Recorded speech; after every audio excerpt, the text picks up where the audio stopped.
Hello, everyone. Thanks for joining us for Access City Council. I'm your host, City of Las Vegas Communications Director, David Riggleman. Coming up on this show, the team at the Plaza Hotel and Casino unveils major projects to transform the iconic exterior, and more are honored at the historic Westside Legacy Park. Here to discuss these topics and a whole lot more is the councilman who represents Ward 5. You know who it is, Mr. Cedric Kerr. Welcome back. How are you? It is great to be here once again. Time flies. We always say this. Time flies, and so many things we've done in the interim, but here we are again. It seems like we were just here. I know 6 weeks goes by quick. You guys are on every 6 weeks, and yeah, we have a packed show. We do. Not letting any grass grow under your feet in Ward 5. You know, we're going to take care of business well, out like there, we say, Ward 5 is open for business, so right. We have a lot happening, no doubt. Well, you know Ward 5 very well, born and raised there. For those of you out there not exactly sure where Ward 5 is located, where we're talking about, well, there it is on the map. It's that area with the big 5 on it, appropriately enough. Of course, it encompasses a lot of our downtown, which we're going to talk about here very shortly. But it's an interesting ward because it extends from the downtown really all the way out to the northwest. Yeah. Way out in the northwest, including Lone Mountain now with the new redistricting. Yeah. It includes Lake Mead and Rainbow, big box stores out of there, Best Buy, Chick-fil-A, and then coming on down to Symphony Park, half of downtown, like you said, Cashman Field, and the historic West Side. So we cover a lot. to say that we're in the middle of the city too, it really does cover a lot. It does. A lot of different varieties. Middle of the valley too. Middle of the valley. Really, the heart of everything is Ward 5. Yep. So. And the cultural epicenter of Las Vegas. Ward 5. Got all the museums. We have all the museums and more coming, so I'm so happy about it. That's right. It's good stuff. So we're going to tell you more about Ward 5 because you posted this on Facebook. This is really cool. The Plaza Hotel and Casino unveiled 4 major projects to transform its iconic Main Street facade and dome. Now, this is pretty cool. That hotel's been there a long time. They just celebrated, a 50th anniversary, I believe. They did. You know, it's great. Look, the address of the plaza, 1 Main Street. So that tells you a little bit about been there a while, how long they've been there, which is fantastic. Jonathan Jostle that you see there.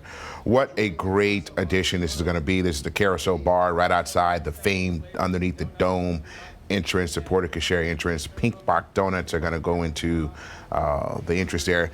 Oscars from Mayor Oscar Goodman's namesake is going to have an own patio. Wow. That's going to go out, which will be fantastic, looking out over downtown. And then they're going to have right on the side there a little brand new non-smoking casino that's going to be really social media friendly type of environment. So the front entrance of the plaza is going to look completely different. Wow, it's hard to believe. It has been pretty much the same. I've been here 35 years. Yeah. It hasn't really changed that much. Now, they did the interior. They did a big upgrade in the interior. They did, in the rooms as well. Yeah, exactly. Which is fantastic. You know, I got to give them credit. They are always trying to improve downtown, always trying to bring more amenities to the property. So congratulations, Jonathan Jostle and his team. What a great addition this is going to be to our downtown corridor. You throw that in with what's going on at the Circa and all the other properties in the downtown, the Golden Nugget. Man, I was at the Golden Nugget the other day in that pool in the middle of the casino, right there in the middle. Just look, I wanted to take off my suit and put on some swim water trunks looks good, and hop in the pool with the waterfalls and the fish tank and everything. You know, downtown's happening. It's lit. Fremont Street is happening. It's lit. Fremont Street is happening. Downtown is happening. The properties in downtown are happening. It is a great place to come visit. Great place to come stay. You know, Councilman, you and I have been here a long time. You've been here your whole life. Downtown at one time, when I first came to town back in the day, it kind of had the reputation it was kind of going under. It was kind of seedy. You know, wasn't what it used to be. We said that at the same time, so there's something truth to that. Exactly. Yeah. But now it is the hip place to be. It's just funny how it's been transformed. City Council, former Mayor Oscar Goodman had a lot to do with turning that narrative around. No doubt about it. Symphony Park, its neighbor, downtown Las Vegas, the restaurants that are here on Main Street with the beer tour you can make with the restaurants and bars that are there. It's a cool place to hang out. And you know what else? It's only going to get better. Right, because council members like yourself are keeping that momentum going. A lot going on, a lot of advancements on Las Vegas Boulevard. A lot more businesses to come in. The new old post office is being redone. Just a lot taking place in downtown Las Vegas. If you're a local and you haven't been down in a while, come check it out. There's a million great things to go do. So you come see it. And then, speaking of coming see things. This is really great. You posted this on Facebook as well. You said, thank you to everyone who was in attendance at the second induction ceremony at the historic Westside Legacy Park, and welcome to our new honorees. And it's hard to believe it's already the second group that's now been inducted.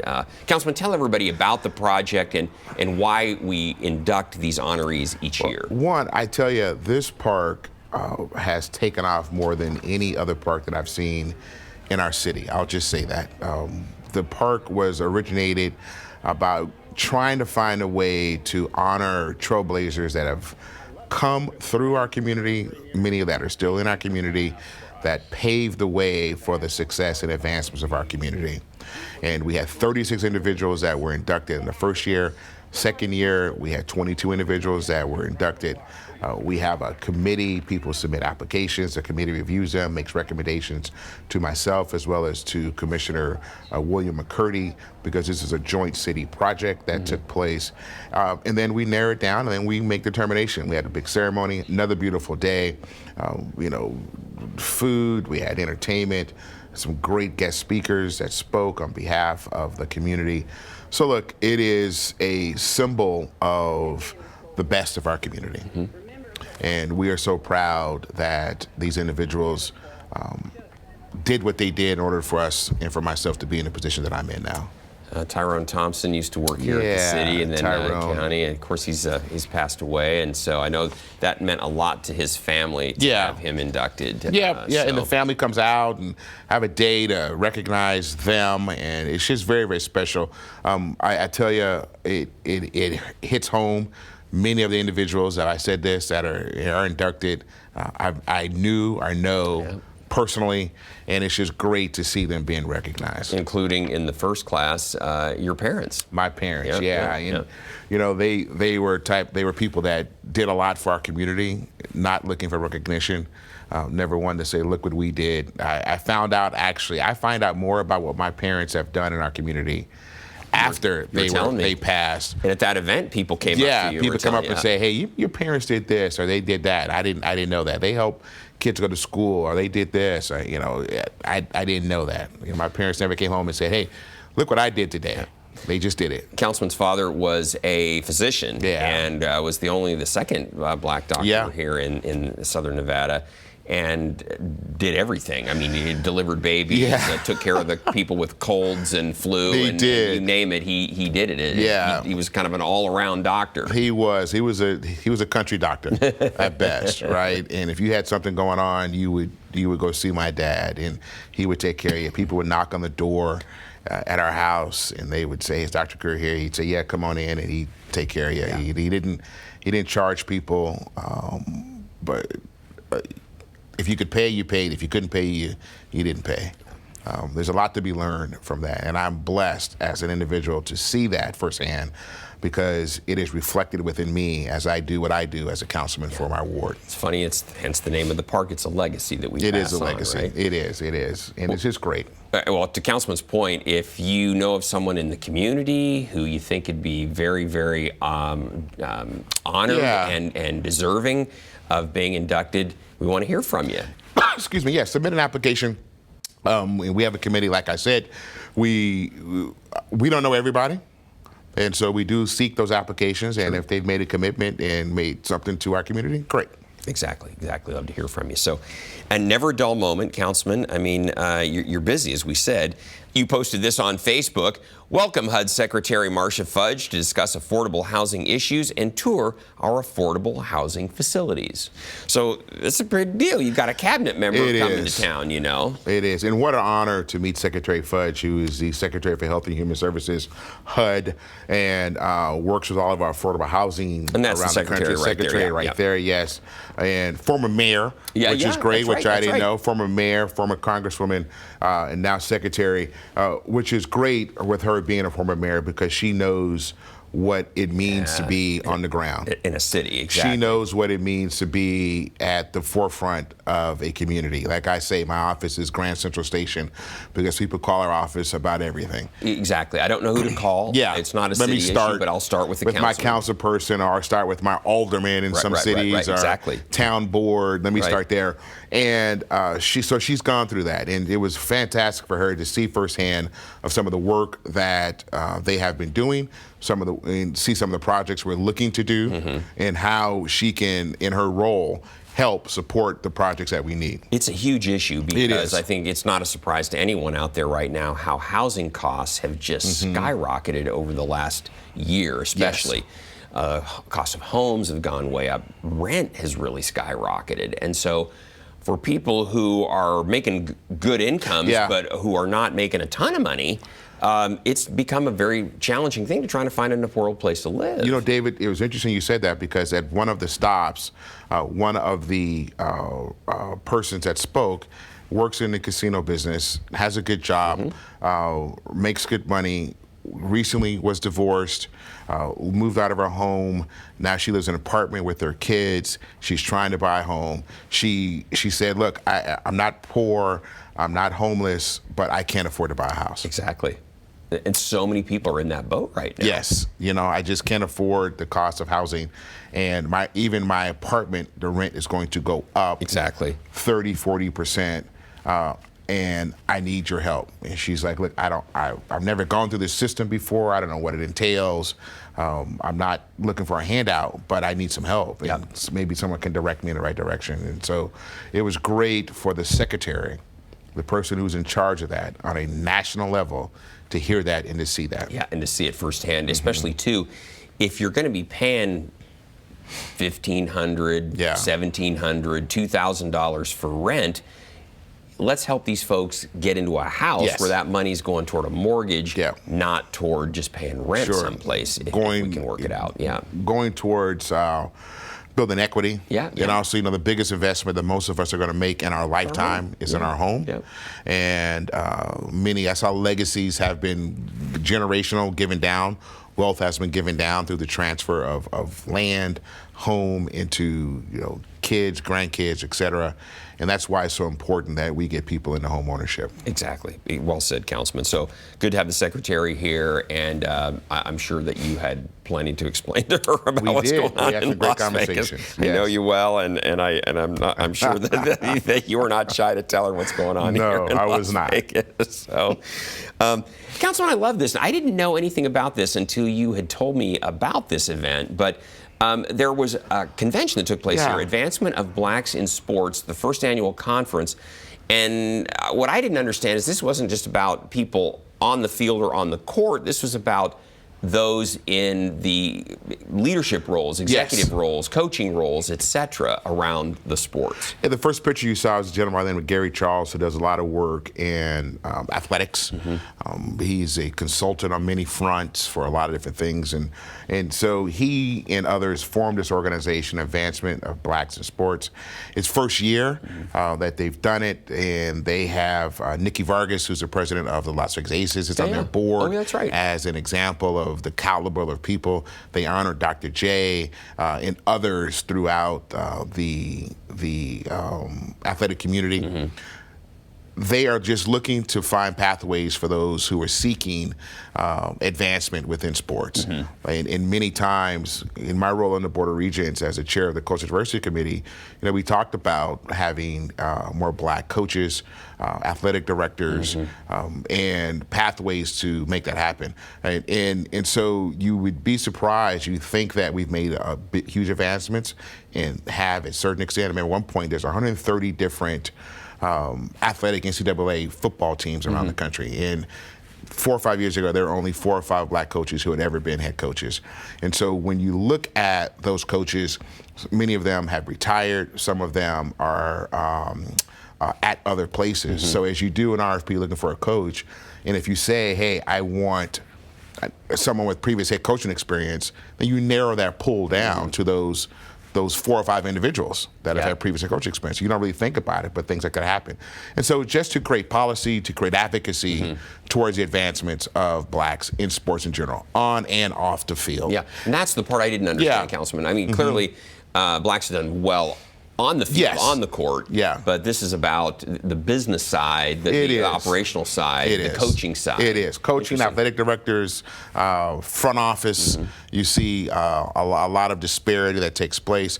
Just having a group that is going to be at the pulse of it.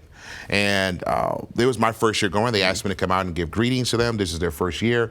This is the first year they had their convention, and they had it in Las Vegas, which we thank them for coming to Las Vegas for that. And it was just fantastic to see. Sonny Vaccaro is one of the people that I took pictures with. Sonny is, really the king of endorsements for athletes. Worked with Nike for Nike for years and worked with everybody. And that's a caliber of people that they had at this weekend getaway.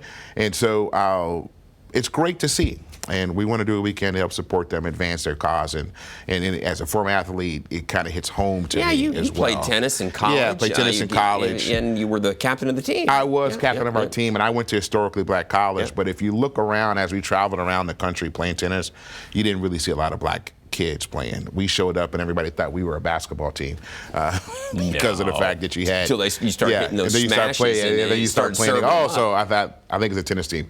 So look, it's a holistic approach to this. There's not one area that they're looking to focus on. It's a holistic approach, and just being the voice to advance, as their title says, black people in sports. Yeah. You can see that a lot of progress is being made. A long way to go, I'm sure. No question. But you think about it, Notre Dame has got a black coach. He's coming into his first year. Syracuse University, Arizona State. You can name off right off the top of your head. You can think of schools that have black coaches now. But but that comes from advocacy too that have taken place over the course of years, right? Like I said, even when I was on the Board of Regents, and I was a staunch advocate of trying to find a diversified pool of candidates. Or whomever that may be. I remember when Tony Sanchez was hired at UNLV, I think he was the first Latino coach, like in those 130 schools. There had been I think our University of Arizona, one of 2 head coaches that are Latino. It's kind of hard to imagine that's taking place, but that it's still there. And if you don't keep it on the forefront and in your mindset, then you won't make an advancement.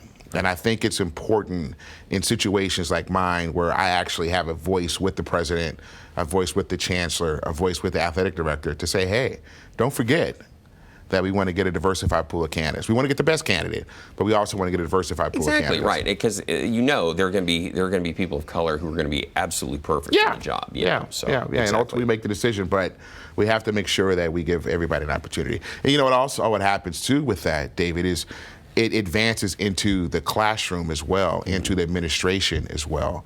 Because if you don't just look at the high-profile jobs, I call them, the ones that make the news, the president, athletic director, the head coach of football, basketball. But when we talk about advancement of those who are associate professors into full professorships, advancement of associate professors into tenure professors, advancement of deans, and look at chairs of different departments, all that carries into it. Those are the ones you don't hear about. Because they're not, they aren't the ones that are in front of the camera. But it carries into the culture of any institution. Yeah, absolutely, absolutely. Well, very interesting. It was very enlightening. This is their first annual conference. I'm sure they're going to be doing more, and hopefully they'll come back to Las Vegas. Yeah, well, we want them to come back to Vegas because they are a great group, and they are really positive and trying to do some great things. Excellent, excellent. And Councilman, you're taking care of people's well-being as well. The Men's Health and Wellness Conference took place here at City Hall. Yeah, what a great turnout. I have to give a lot of thanks to our cultural affairs team for helping us put this together, and other nonprofit organizations brought people together. They had a great turnout throughout the day, brought men down to the City Hall, a lot of speakers, and talked about a wide variety of things. And it's great because of the fact that sometimes I think when we say health and wellness, not just physical health, but mental health as well. And also being in a room, sort of a safe space where you can talk about some issues that you may be facing and finding solutions for those, or sometimes just being a sounding board, just to have a conversation about. And we as men. Exactly, because we're notorious. I was just going to Yes. say, Councilman, we're notorious for not taking care of things, Yes. health and both wellness, mental health, physical health. Yes. Probably not as good about getting on issues as they start to crop up as we should be. Yeah, you know, I've always been, in my personal life and business life, and I've always been a fan of people taking their time. I think it's important, you know, you see those people that say, man, I had 2 weeks of vacation. I didn't take it because I was so busy. I don't think that's a good thing. No. I think you need to take your time. You need to get yourself mentally prepared to come back and be better and greater when you are in a better headspace. Absolutely. You know, you need that downtime. And so you need to be able to step away from the demands that we all have in our day-to-day lives. And also, Councilman, not to be afraid to recognize the fact that, you know what, I'm having an issue in this area. But sometimes, you know, especially with men, if we talk about it, oh, it's a sign of weakness. It's a sign that we're failing. And so it just kind of gets pushed under the rug and the problem maybe gets worse. Yeah, I read that book years ago, Men Are From Mars, Women Are From Venus. That's And I right. remember it's many men, when they have an issue, they go into their shell. And they don't talk about it. They just sort of go in their shell. They don't come out of the shell until they have a solution to the problem. Right, exactly. So then when you have the solution, you say, okay, this is, all right. This now I can talk about it. Yeah. This is what I'm going to do. Yeah, and everybody else going like, what's going on? Yeah, what's going on? You go, no, I got it, don't worry about it, I got it, I'm going to talk about this, what's happening. And then you go do it, and you execute on it. And I remember taking that to heart when I was much younger, when I read the book when it came out, and it somewhat hit home, and you find yourself doing that. You go, God, this is me. what am I going to do? Okay, okay, all right, okay. Okay, I got it. Now, right. I'm good. So anyway, stay healthy out there. If you have an issue, mentally and physically. Exactly. Great advice. And Councilman, we love Lorenzi Park, right in the heart of Ward 5, and you had the Daughters of the American Revolution out there for a big event. In our Rose Garden, they had a flag bearing affair, which has happened every year. I was, great to come out and give remarks towards that. This was Flag Day, right? It was Flag Day, surrounded around Flag Day. They've done it every year for about 20 years or so, from my understanding, because it happened before I was on council. But I went out and spoke and thanked them for their time of putting this together. And it's just great to have a nice summer day in the Rose Garden of Lorenzi Park. Yeah, beautiful park. If you've not been out there, we got everything at the park. We do. Pond, event center, Sammy Davis event center there. We've got plenty of space, ball fields. Tennis courts, ball fields, and it's more to come. Exactly. That was my home park. I used to walk up to that park when I was a kid and walk home and just go hang out. And then when I started playing tennis, we used to walk up there to go play tennis and beautiful walk facilities, home. And That's good. That's a lot of fond memories there, and you're keeping it going. And then, of course, we had the Memorial Day holiday since you were on last, and you posted this on Facebook. You said it was an honor to join our federal, state, and local leaders to honor our fallen soldiers at Woodlawn Cemetery this morning. Of course, Woodlawn is right there just off of Main Street and Foremaster in the downtown area. And boy, that cemetery's been there since the beginning of the city. It has. Yeah. And it's so nice that every year we have this event to honor those fallen that have made the ultimate sacrifice. And so it's just fantastic. Thank you to all the other elected officials that came out. And the mayor was there as well and gave great remarks. And so it's just great. It really hits home, and it's a nice way to kick off Memorial Day. And once again, it's one of those things where you just don't get the day off. You want to make a reflection and see what you can do and remember those, and then see what we can do to make a difference in our community and our society. It's really true. And better. They put little flags at all on the graves of all of the veterans, and you really are reminded how many people have served this country when you see all those flags. And of course, these folks are no longer with us, but they're not forgotten, clearly. They are not forgotten. On that day. So. And then, Councilman, one of the gems in Ward 5 are the Shaq Courts, the new Shaq Courts. And want to let everybody know there are a bunch of summer events that are taking place out there, right? There are. Look, the key of the Shaq Courts, we took the courts at Doolittle and that were a little older. We repurposed them, and with a huge donation from the Shaquille O'Neal Foundation. Some guy named Shaquille O'Neal. And Icy Hot. And we repurposed the courts. They're beautiful scoreboards, beautiful coloring. But we didn't just want the courts to sit there. And so the whole point was to activate the courts and to have things going on. We have a list of things going on throughout the summer that have already started. You can still catch on. There's more that are still taking place. Just go online, LasVegasNevada.gov, Parks and Rec. You can enter Shaq Courts. It'll give you a listing of all of the events that are taking place. It's at Doolittle, which is right on Lake Mead and Jay. And but a lot of fun, a lot of different events that the city are putting on. So come on out, bring your kids. Yeah, take advantage of it. Yeah, take advantage of it. Yeah, a lot of this stuff is in the cooler parts of the day too, so you get out there and not worry about it being 110 or anything like that. You know? Yeah, it won't be 110, maybe 103. Yeah, but hey, which is a big difference for us. You know Those what? Who live here, joke. We get it. I joke. 100 to 105, I'm okay. 105 to 110, I can tell. Anything over 110. Yeah, see, me, it's 107. That's 107 is your number? That's my 107. It's like, ooh, I'm not going anywhere. 100 to 105, okay, not bad. Yeah. 105 to 110, brutal. I'm might be home.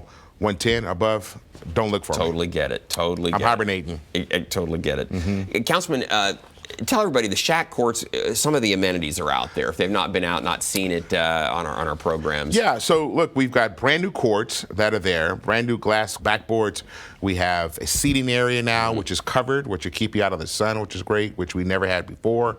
We have scoreboards, electronic scoreboards we've had really there, nice which are pretty cool. We've brought out DJs, we've brought out kids to come out, where we've had out lunches to do a lot of different programming, different things.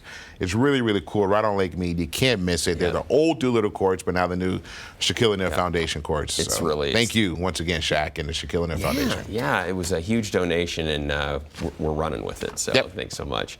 Well, Councilman, the half hour always goes by very quickly, but I want to tell everybody out there, hey, you know, we always want to hear from you. If there's something you'd like to share with Councilman Kerr, you can always find him on Facebook, Twitter, and Instagram. He's very active. You can also contact him by picking up the phone, 702-229-6405, or send him an email. His address is ccareer@lasvegasnevada.gov, and here, one of his great staff get right back to you. And if you have an issue, question, sometimes it has nothing to do with the city, but you don't know where to go. Yeah. Let us hear from you. We'll figure it out. Like I said, my office is Grand Central Station, so we will help you. Exactly, always do. Councilman, we'll have you back in 6 weeks with another update from Ward 5. Looking forward. And in the meantime, everyone, don't miss our next show on July 21st with Ward 1 City Councilman Brian Knutson. You can catch all of our KCLV shows on Apple TV, Roku, and Amazon Fire. Also, look for our QR code during the closing credits of this show to sign up for our newsletter. And don't forget, you can watch us live on the internet at kclv.tv. Thanks for joining us, everyone. We'll see you next time around.